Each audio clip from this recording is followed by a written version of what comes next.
শান্তিনিকেতন নামটা শুনলেই প্রথম যেটা মাথায় আসে তা হলো সংস্কৃতি। শান্তিনিকেতনের কোনায় কোনায় ছড়িয়ে আছে সাহিত্য ও শৈল্পিক ঐতিহ্য। তাই আমরাও পৌঁছে গিয়েছিলাম শান্তিনিকেতন সংস্কৃতির ছোঁয়া পেতে। আজকের ভিডিওতে থাকছে সেই সংস্কৃতির হাতছানি, সেই সাহিত্যের ইতিহাস, আর থাকছেন আমাদের বিশ্বকবি। হাওড়া থেকে সকাল 6:05 গণদেবতা এক্সপ্রেস করে সকাল 9টা নাগাদ পৌঁছে গিয়েছিলাম শান্তিনিকেতন। স্টেশনের বাইরে থেকেই টোটো নিয়ে রওনা দিয়েছিলাম আমাদের গন্তব্য জারা হোমস্টের দিকে। গুড মর্নিং এভরিওয়ান, আমি তিথি। এখন বাজে ঘড়িতে 9:30 আর এই মাত্র আমরা পৌঁছালাম জারা হোমস্টেতে। এবার আমরা ফ্রেশ হব আর রেডি হব কঙ্কালীতলা যাওয়ার জন্য। তো এখানে রুম ট্যুরটা আগে তোমাদের দিয়ে দিই, আর এই হোমস্টের যাবতীয় ডিটেলস আমি আমাদের এই ভিডিওর ডেসক্রিপশন বক্সে তোমাদের দিয়ে দেবো। তোমরা পারলে চেক আউট করতে পারো, কারণ এখানকার অ্যাম্বিয়েন্স জাস্ট টু গুড। মানে এসেই এত শান্ত পরিবেশ না, তোমাদের ভালো লাগবে। তো আগে চলো রুম ট্যুরটা তোমরা দিয়ে দিই। আমরা আছি এই 111 রুমটায়।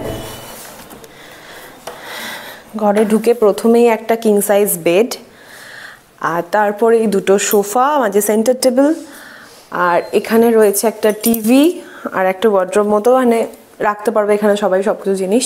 আর দেন এখানে একটা বড় সাইজের ওয়ার্ড্রোব আছে, আমাদের খুলে দেখাচ্ছি। প্রচুর স্পেসিয়াস একটা ওয়ার্ড্রোব, ড্রয়ার, আবার নিচেও ওয়ার্ড্রোব আছে।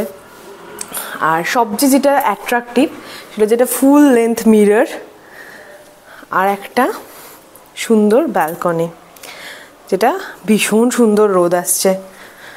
এই যে ব্যালকনি থেকে এটা ঘরের ভিউ। আর হ্যাঁ, তোমাদের ওয়াশরুমটাও দেখিয়ে দিই। ওয়াশরুমটাও যথেষ্ট সুন্দর, গিজারও আছে। এই যে একটা বেসিন আছে, আয়না, এদিকে শাওয়ারও আছে, গিজারও আছে, সো নো প্রবলেম শীতকালেও। এখন ঘড়িতে বাজে সকাল 10টা আর আমরা ফ্রেশ হয়ে বেরিয়ে পড়েছি সাইট সিনের জন্য। প্রথমেই যাব এখন কঙ্কালীতলা, আর টোটো করেই যাব। একদম আমাদের হোমস্টের সামনে থেকে আমরা টোটো বুক করে নিয়েছি। এখান থেকে সব সাইট সিনগুলো আমরা একসাথেই করবো। প্যাকেজ আছে, প্যাকেজটা তোমাদের পরে জানাচ্ছি। সুন্দর ঠান্ডা পরিবেশ উপভোগ করতে করতে আমরা পৌঁছে গিয়েছিলাম কঙ্কালীতলা মায়ের মন্দিরে। এবার তোমাদের কঙ্কালীতলার ইতিহাসটা একটু বলে দিই। 51টা সতীপীঠের মধ্যে এখানে মায়ের ক্যাকাল পড়েছিল বলে এই জায়গাটার নাম কঙ্কালীতলা। ক্যাকাল পড়েছিল মায়ের ঠিক মন্দিরের পাশে যে পবিত্র কুণ্ড আছে সেটার মধ্যে, কারণ কুণ্ডটায় কোনোভাবেই কাউকে ছুতে বারণ করা হয়, কারণ জলটা এতটাই পবিত্র, যেহেতু মায়ের ওখানেই একদম ক্যাকালটা পড়েছিল। আর মায়ের যেখানে পুজো নেওয়া হয় সেটা হচ্ছে মন্দিরে, একদম পাশে মন্দির করা আছে কুণ্ডের পাশে, আর সেই মন্দিরে মায়ের ছবির মধ্যেই পুজোটা নেওয়া হয়। পুজোর টাইমিং সকাল 6টা থেকে রাত্রি 8টা, যে কোনো সময় এসেই তোমরা পুজো দিতে পারো।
আমরা এখন চলে এসেছি সৃজনী শিল্পগ্রামের মধ্যে।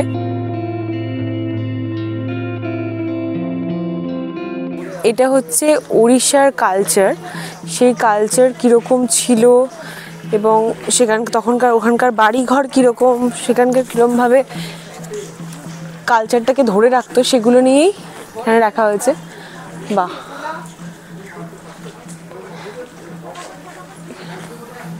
এখানে ভেতরে ঢোকা যাবে, এবার জুতো না পরে ঢুকতে বলেছে। ভীষণ সুন্দর, হ্যাঁ কালারিং, মানে কালার দিয়ে এত সুন্দর একটা বাড়ির ওপর আঁকা, ইটস ইনক্রেডিবল।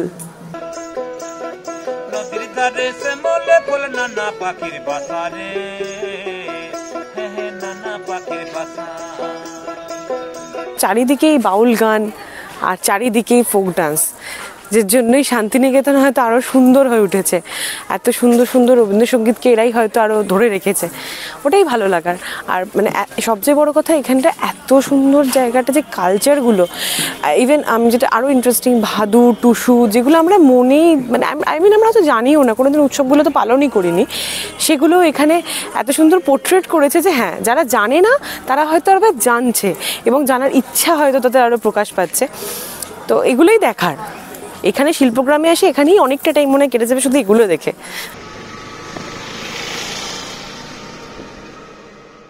শিল্পগ্রাম থেকে বেরিয়েই আমরা পৌঁছে গিয়েছিলাম সুরুলের রাজবাড়ি। এই 290 বছর পুরনো রাজবাড়িটি 1750-এ শ্রীনিবাস সরকার নামে এক ধনী ব্যবসায়ী তৈরি করেছিলেন। তারপর তারা এই অঞ্চলে জমিদার হিসেবে রাজত্ব করেন অনেক বছর। এই সুরুল সরকার বাড়ি তার দুর্গাপুজো উদযাপনের জন্য বিখ্যাত, যা 290 বছরের বেশি সময় ধরে ধারাবাহিকভাবে হয়ে আসছে।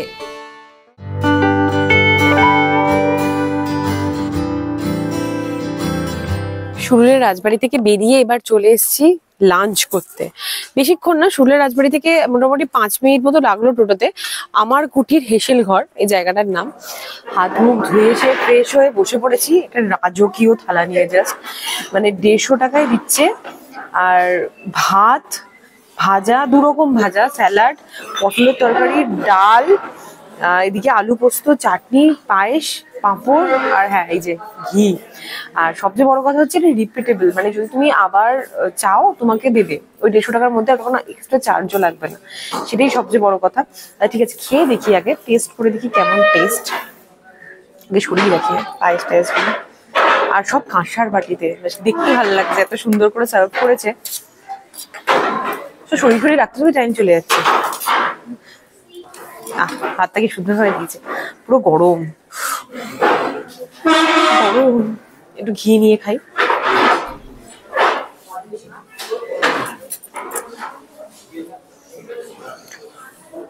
এত গরম, জাস্ট আমি মানে হাত দেওয়া যাচ্ছে না, এতটাই গরম।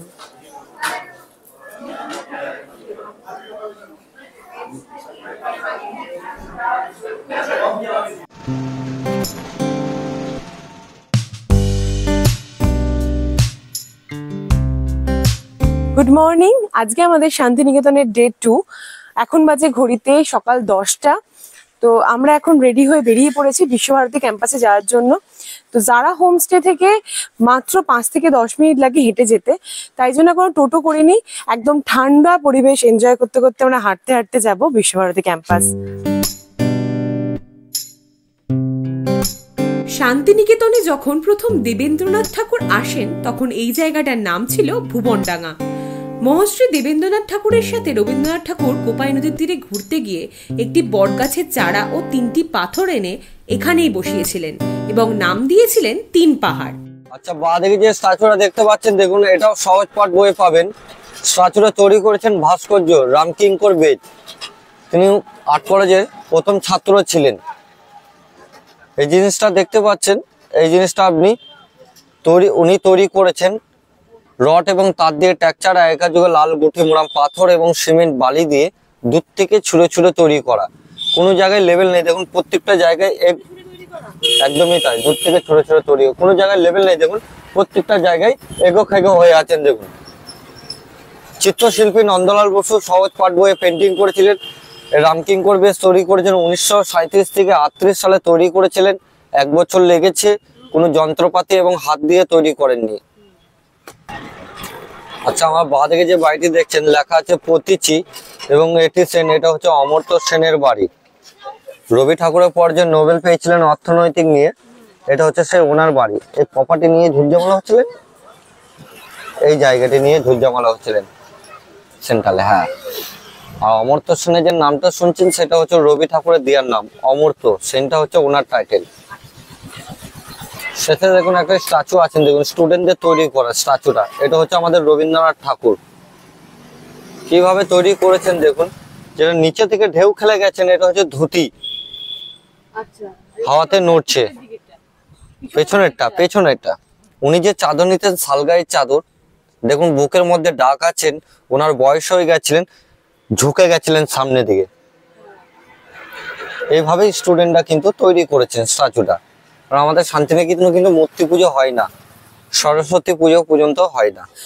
আমরা এখন দাঁড়িয়েছি বিশ্বভারতী মিউজিয়ামের সামনে। এসে প্রথমে টিকিটটা কেটে নিয়েছি, পার হেড আমাদের 70 টাকা করে পড়েছে। আর তার আগে প্রথমেই আমরা বিশ্বভারতী ক্যাম্পাসের সামনেই অনেকগুলো টোটো ছিল, সেখান থেকে টোটো ঠিক করেছিলাম। ওরা টোটো কাম গাইড, ওরা পুরো বিশ্বভারতীর ক্যাম্পাসটা আমাদের ঘুরিয়ে দেখিয়েছে, খুব ভালোভাবে সুন্দর করে ডিটেলসে বলেওছে। তো যদি আপনারা এখানে আসেন, আপনারা পারলে টোটোটা করে নেবেন, কারণ তাহলে আপনারা এখানকার ব্যাপারে একটু বেশি ভালো করে জানতে পারবেন। তো আর দেরি না করে ভেতরে যাই, আর ভেতরে ক্যামেরা অ্যালাউ নয়, তাই জন্য এখন এসব ব্যাগে ঢোকাতে হবে।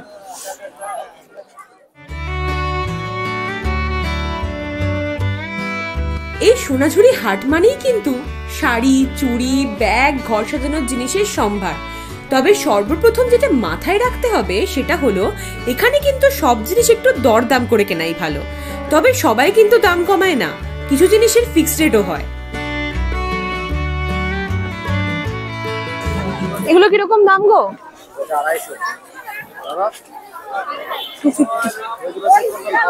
250 ভালো। শাড়িটাই পুরো লেখা আছে, এই কথাটাই মনে রেখো তোমাদের। এই সেই লেখা শাড়িগুলো কিরকম দাম? 300 টাকা।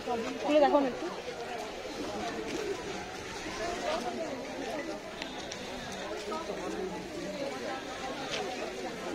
কি কাপড় এটা? এটা সিল্ক। সিল্ক পুরো কটন না? কটন নেই, স্ল্যাব খাদি যেটা বলে, স্ল্যাব কটন। নাচে, গানে, সুরেতে, তালেতে কেটে গেল দুটো দিন। অনেকটা আনন্দ নিয়ে, অনেক সুন্দর মুহূর্ত নিয়ে আমরা রওনা দিলাম বাড়ির পথে।